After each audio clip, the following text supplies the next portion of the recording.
নমস্কাৰ বন্ধু বান্ধৱীসকল, আজি মই মচুৰৰ দাইলেৰে কলপচলা বনাব ওলাইছোঁ। চাই থাককচোন। এনেকৈ মই কলপচলা দি দিলোঁ।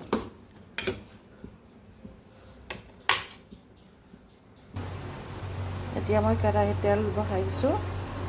পিঁয়াজ দিলোঁ,